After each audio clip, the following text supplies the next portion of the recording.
आपने देखी 103 लोकसभा सीटों से नुक्कड़ बहस। आज देखिए 104वीं सीट से नुक्कड़ बहस। हरियाणा की राजनीति के तीसरे लाल यानी बंसीलाल भिवानी से थे और 3 बार मुख्यमंत्री और 2 बार केंद्र में मंत्री रहने के बाद अब उनकी पोती श्रुति चौधरी भिवानी से सांसद हैं।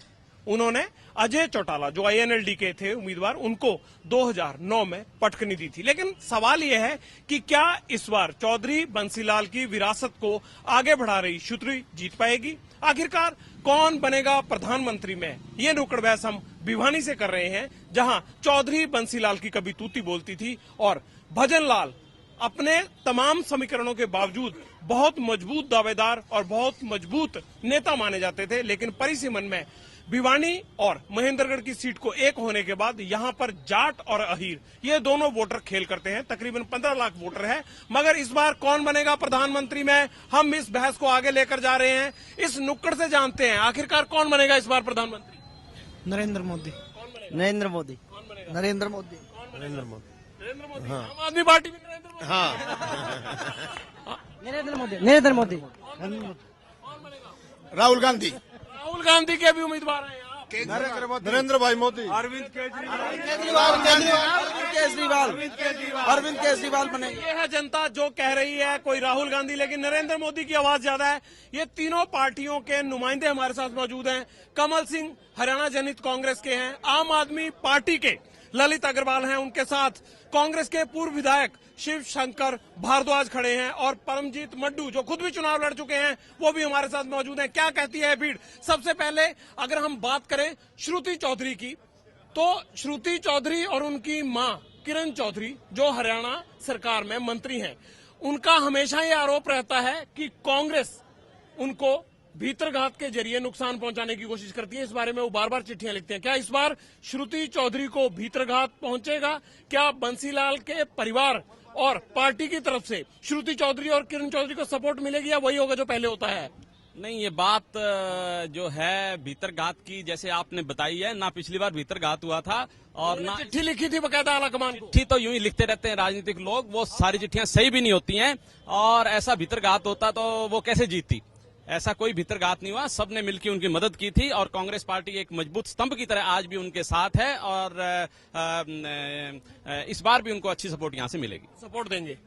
कमल जी, क्या पिछली बार भीतरघात हुआ था या नहीं, या श्रुति चौधरी और किरण चौधरी के आरोप झूठे थे? देखिए, पिछली बार भीतरघात मैं नहीं कह सकता क्योंकि सभी कांग्रेसियों ने उसको वोट दिया था और जिस आशा से वोट दिया था उस आशा पर श्रुति चौधरी और किरण चौधरी खरी नहीं उतरी।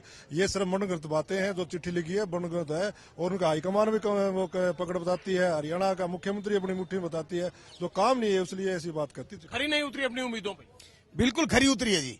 उसने भिवानी पूरी पार्लियामेंट सीट के अंदर जन स्वास्थ्य विभाग में 1250 करोड़ रुपए का लागत से पूरे जन स्वास्थ्य विभाग में सीवर और पानी की समस्या को हल किया है। देखिए, ये जो तीनों लालों की यहाँ पे राजनीति रही है, हमारे देश में आर्थिक सुधार जब लागू हुए तो बड़े बड़े बजट आए।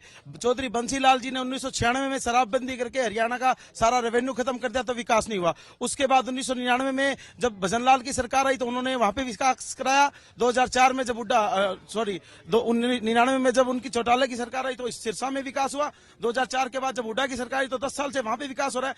विकास का फायदा पिछले 20 सालों में भिवानी को बिल्कुल नहीं मिला। आप एक बात बताइए, 1995 में 4000 करोड़ रुपए हरियाणा का कर्जा था, आज 88,000 करोड़ रुपए है। और जब 2000 करोड़ का बजट होता था आज 70,000 करोड़ का बजट है। भिवानी को तो कुछ मिलता ही नहीं है। बजट बढ़ गया, भिवानी को कुछ नहीं मिलता। आप विकास का दावा करते हैं, आम आदमी पार्टी कह रही है कांग्रेस ने कुछ किया ही नहीं। नहीं, ऐसा नहीं है। आप इनसे पूछिए, कांग्रेस ने यहाँ पे लड़कियों का सरकारी कॉलेज बनाया है, यहाँ पे बीएड कॉलेज बनाया है, यहाँ पे 2 रेलवे के पुल जो हैं पास हुए थे, एक बन चुका है, दूसरे पे काम चल रहा है। भिवानी घग्गर ड्रेन यहाँ पे बनी है। ये बात ठीक है, जितना विकास होना चाहिए था उतना नहीं हो पाया है। इसमें बहुत से रोडे हैं और उन रोडों पार्टी के रोडे हैं, बाहर के रोडे हैं? पार्टी के भी रोडे हैं, सच्ची बात यह है, और बाहर के भी हैं। बाहर के भी हैं, पार्टी के भी हैं। पब्लिक से जान लेते हैं, विकास हुआ? नहीं हुआ। क्या चाहिए था विकास के नाम पे? विकास के नाम से हरियाणा में शिक्षा का इतना जनाधार गिरा हुआ है कि क्योंकि दोनों पार्टियां कांग्रेस बीजेपी शिक्षा का व्यापार करते हैं। ये अपने प्राइवेट स्कूल करते हैं। विकास हुआ? नहीं हुआ, बिल्कुल नहीं हुआ। कुछ नहीं हुआ। चौधरी कहते कम आती है भिवानी में, अपने इलाके में कम रहती है, दिल्ली ज्यादा रहती है।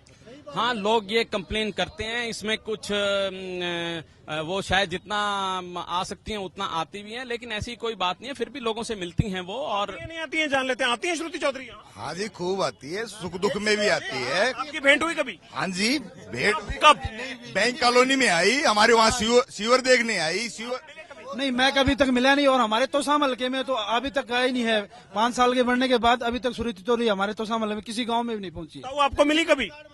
हाँ जी, आई से मिली से, मेरे गांव में नीमड़ीवाड़ी में भी गई से। आपको लगता है कि वीके सिंह को टिकट मिलेगा यहाँ से या नहीं, या वीके सिंह की कोई दिलचस्पी नहीं है? देखो, वीके सिंह की वो अपनी खुद की मर्जी है, टिकट ले ना ले। यहाँ तो सिर्फ ये है कि श्रुति चौधरी की जो कह रहे थे ना आप, जाट और अहीर वाले समीकरण में फिट बैठते हैं वीके सिंह या नहीं? देखो, कांग्रेस पार्टी में कोई जातिवादी है ही नहीं, जातवाद नहीं है, उसको सब जाति वोट देते हैं, सब जाति वोट देते हैं। ये भजन लाल के टाइम में होता था, अब नहीं होता ना अब भी होता है जी। चौधरी बंसीलाल में ना कभी जातिवादी थी, ना जातवाद था, ना आज है, उसकी पोती में भी नहीं है। और दूसरी बात मैं कहना चाहता हूँ, जो आम आदमी पार्टी के जो कैंडिडेट है ना, इन भाई से पूछना, इन्होंने अभी हाल एमसी का इलेक्शन लड़ा था वार्ड से, जहां से भवानी बना है, 114 वोट आए थे एमपी के इलेक्शन लड़ने का। नहीं, झूठ बोल रहे हैं। देखिए, सुनो, मैं आपको बता देता हूँ, 2010 में मैंने म्यूनसिपैलिटी का चुनाव लड़ा था और इस देश की भ्रष्ट व्यवस्था से त्रस्त होकर लड़ा था। हम 2011 से अन्ना के आंदोलन में संघर्षरत रहे हैं। ऐसे मैं एक बात कहना चाहता हूँ, एक मिनट, मड्डू भाई ने एक बात कही है कि स्पोर्ट्स यूनिवर्सिटी, सुनो जी, स्पोर्ट्स यूनिवर्सिटी खुल जाएगी या मेडिकल मिल जाएगा। जब बजट पेश हुआ हरियाणा सरकार का, उसमें कोई प्रावधान ही नहीं है, सिर्फ चुनावी घोषणा है। और 9 साल तक कहाँ गए थे? यहीं थे।